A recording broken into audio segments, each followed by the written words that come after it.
Welcome to SoSouth. It's our 77th Independence Day. So, happy Independence Day, all. As we all know, in the morning, Prime Minister Narendra Modi once again spoke for over 90 minutes from the ramparts of Red Fort with his signature flair. He touched on numerous subjects, called citizens of India parivaarjan, family members, and enumerated on India's glory. Over the next 30 minutes or so, we at SoSouth would bring to you, with our perspective, the highlights from his speech. First up, 1,000 years of subjugation versus 1,000 years of hope. Here's what he said. मेरे प्यारे परिवारजनों,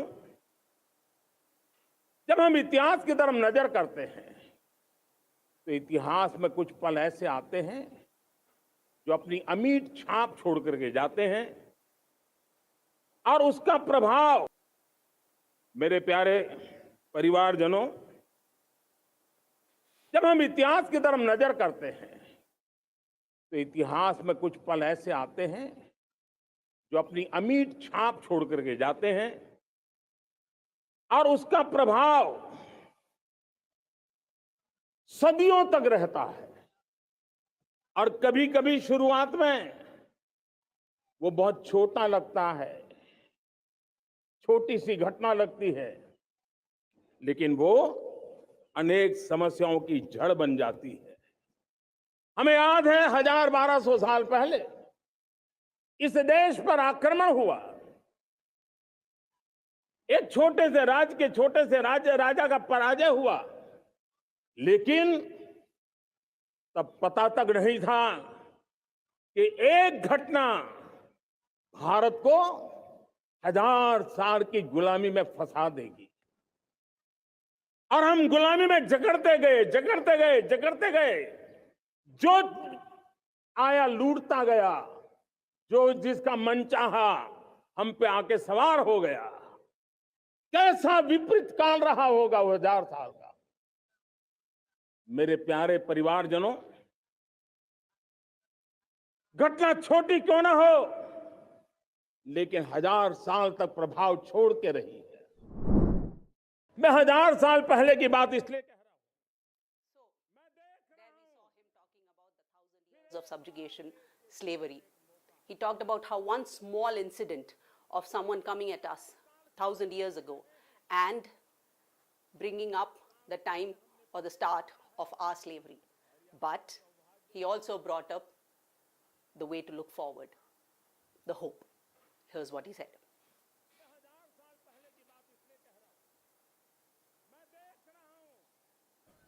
फिर एक बार देश के सामने एक मौका है।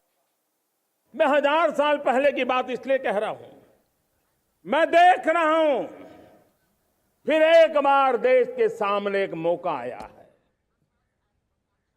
इस ऐसे कालखंड में हम जी रहे हैं, ऐसे कालखंड में हमने प्रवेश किया है और यह हमारा सौभाग्य है कि भारत के ऐसे अमृत काल में, ये अमृत काल का पहला वर्ष है।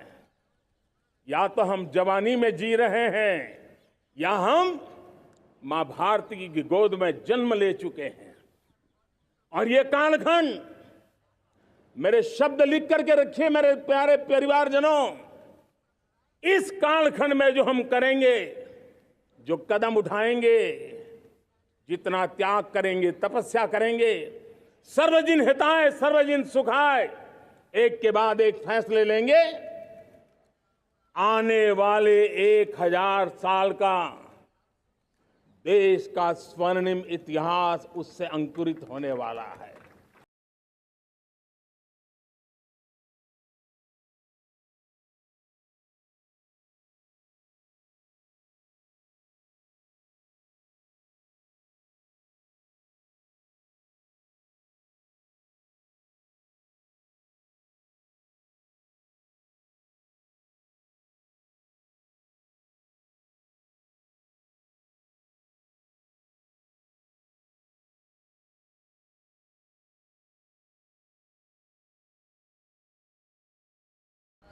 कि आज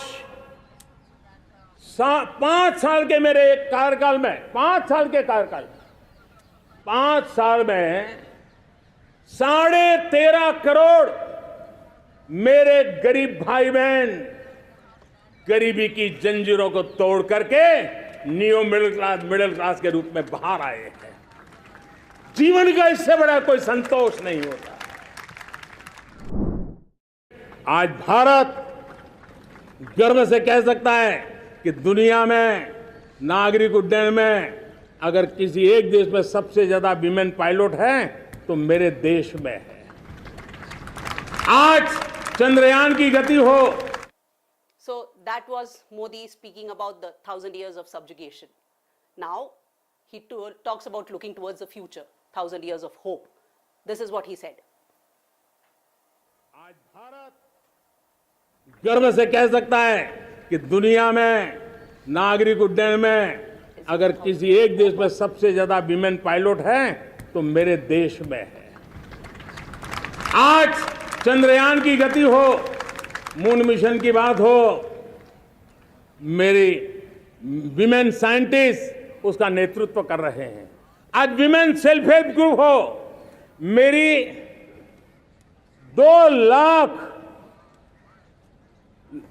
2 करोड़ लखपति दीदी का लक्ष्य लेकर के आज विमेन सेल्फ हेल्प ग्रुप पे हम काम कर रहे हैं।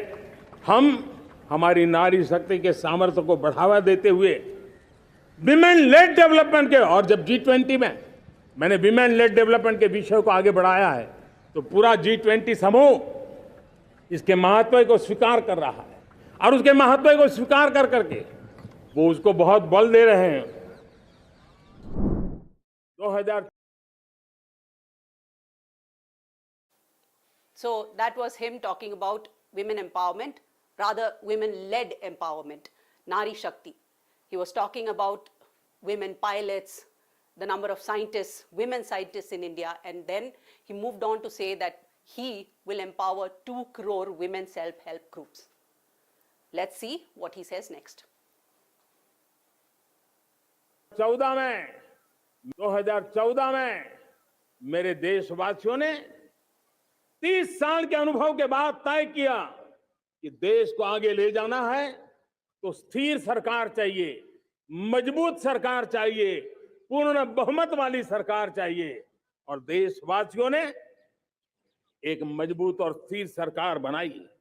और 3 दशकों के जो अनिश्चितता का कालखंड था, जो अस्थिरता का कालखंड था, जो राजनीतिक मजबूरियों से देश जकड़ा हुआ था, उससे मुक्ति मिली।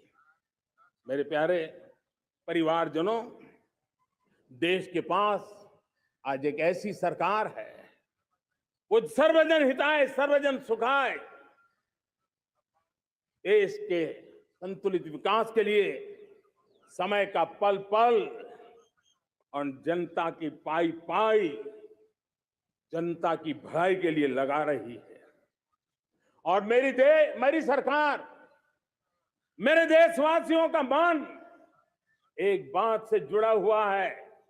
हमारे हर निर्णय, हमारे हर दिशा, उसका एक ही मानदंड है, नेशन फर्स्ट, राष्ट्र प्रथम।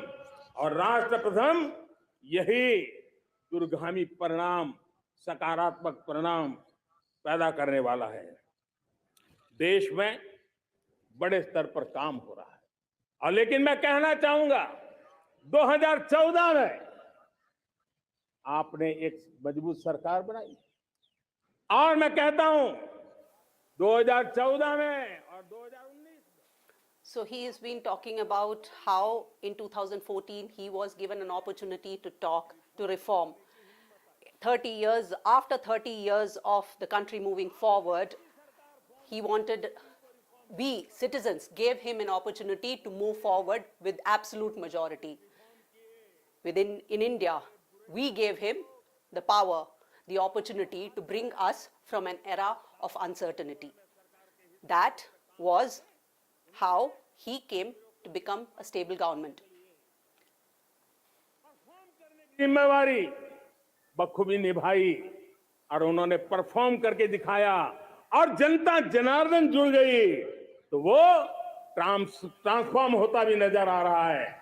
और इसलिए रिफॉर्म, परफॉर्म, ट्रांसफॉर्म, ये कालखंड अब भारत के भविष्य को गढ़ रहा है।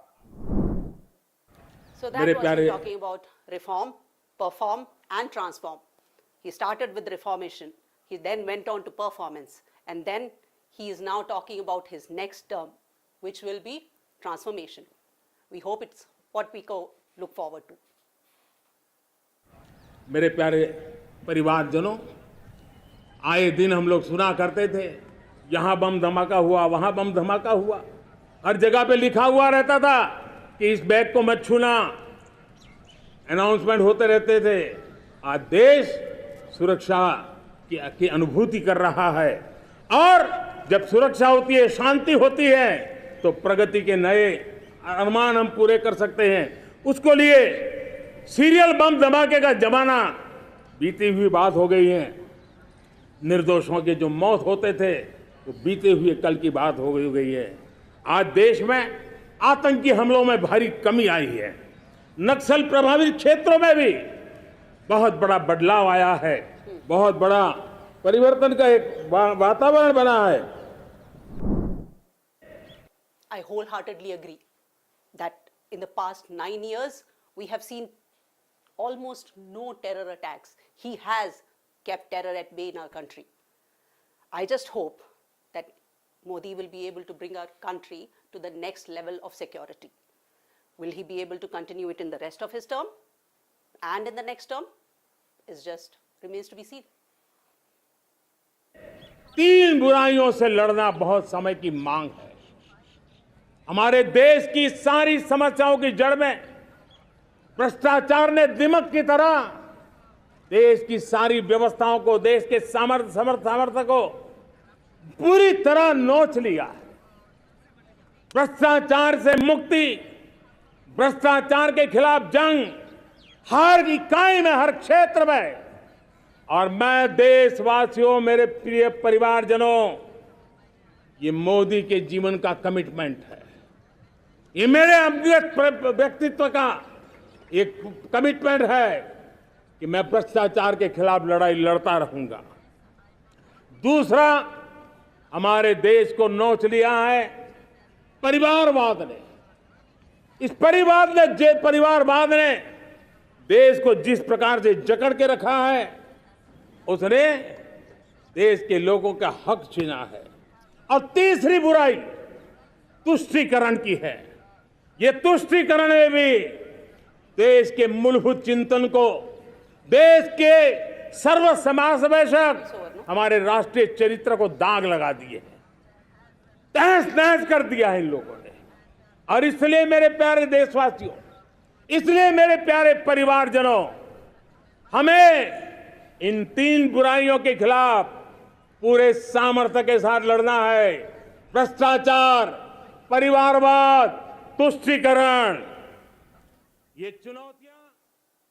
Three evils of India of today: corruption, nepotism, and appeasement. He hasn't said it, but he has implied. Opposition, beware. No more corruption, no more nepotism, and no more appeasement. He talks about creating an atmosphere of hate against corruption. He wants to evoke the disgust against filth that we have to be the same kind of disgust that we feel against corruption. He wants to bring the mission of cleanliness to be the cleanliness in public service as well. He talks about how Benami, quota, and everything has come into the way of living of public service. He is all against all these three evils. बहुत प्रयास कर रही है।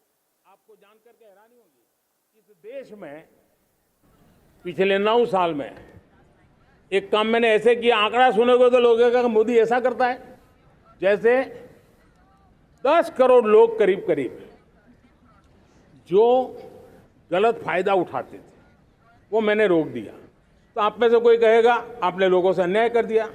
जी नहीं, ये 10 करोड़ कौन लोग थे? ये 10 करोड़ वो लोग थे जिनका जन्म ही नहीं हुआ था, और उनके नाम पर उनके विडो हो जाते थे, वो वृद्ध हो जाते थे, वो दिव्यांग हो जाते थे, फायदे लिए जाते थे। 10 करोड़ ऐसे बेनामी जो चीजें चलती थी, उसको रोकने का पवित्र काम, भ्रष्टाचारियों की संपत्ति जो हमने जब्त की है ना, वो पहले की तुलना में 20 गुना ज्यादा की है। मेरे प्यारे परिवारजनों, ये आपकी कमाई का पैसा लोग लेकर के भागे थे। 20 गुना ज्यादा संपत्ति को जब्त करने का, और इसलिए लोगों की मेरे प्रति नाराजगी होना बहुत स्वाभाविक है, लेकिन मुझे भ्रष्टाचार के खिलाफ की लड़ाई को आगे बढ़ाना है। That was him, our Prime Minister Narendra Modi, talking against corruption. He equated corruption to filth. He equated corruption to how it is going to eat us from inside, and he is all for eradicating it from our country. Now let's see what he says next. Corona काल के बाद दुनिया एक नए सिरे से सोचने लगी, और मैं विश्वास से देख रहा हूं कि जिस प्रकार से द्वितीय महायुद्ध के बाद, द्वितीय विश्व युद्ध के बाद दुनिया ने एक नया world order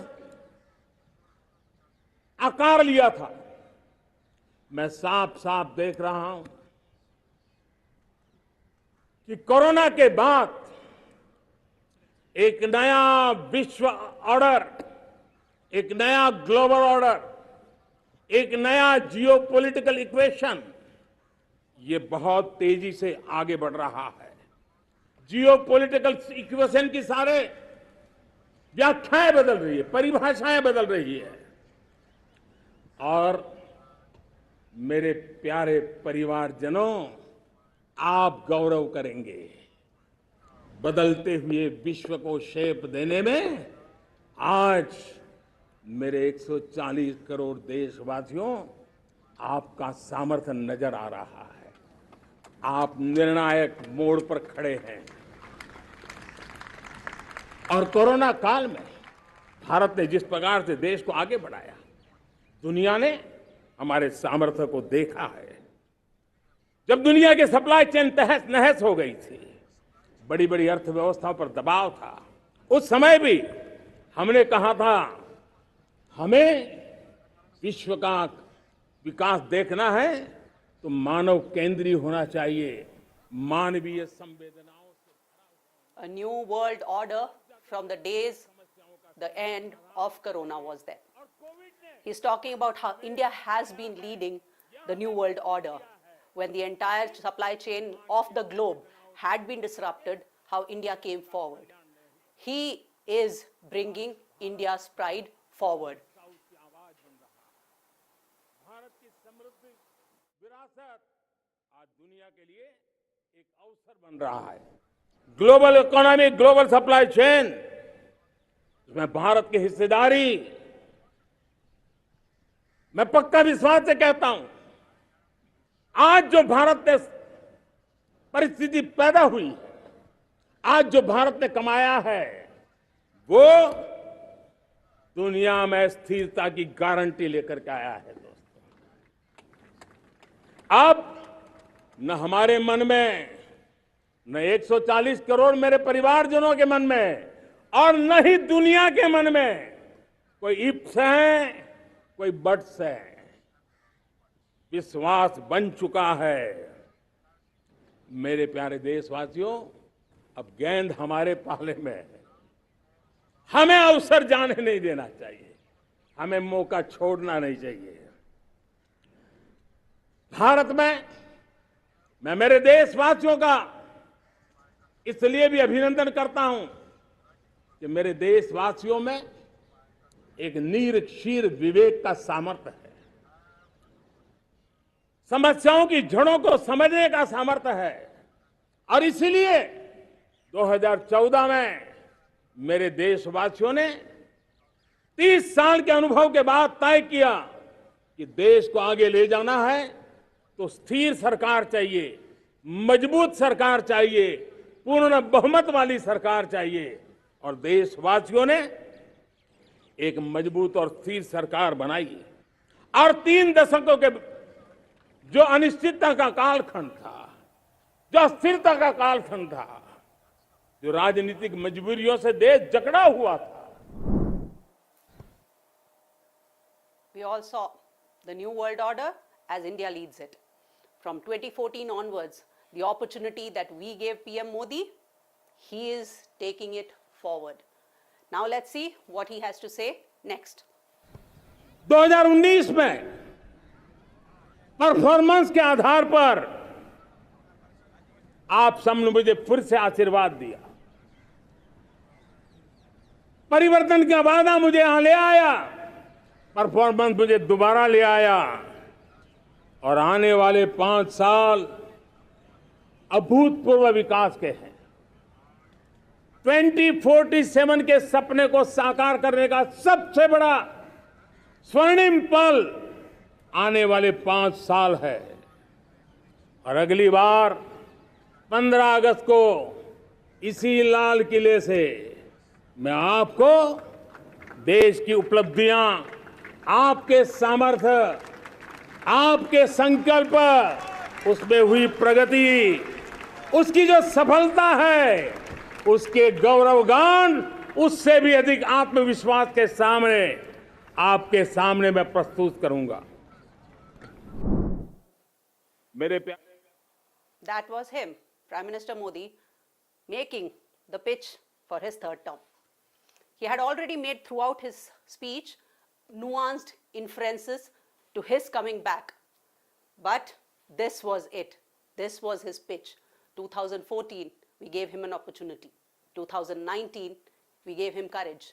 Now, all we have to do for him in 2024, according to him, is give him leeway so as to transform us. In a very a la Arnold Schwarzenegger manner, what he has says is, I'm back. So, will we see him as Terminator 2's Arnie or California Governor Arnie? That is something we need to wait and watch after May 2024. This is Prija Arvind.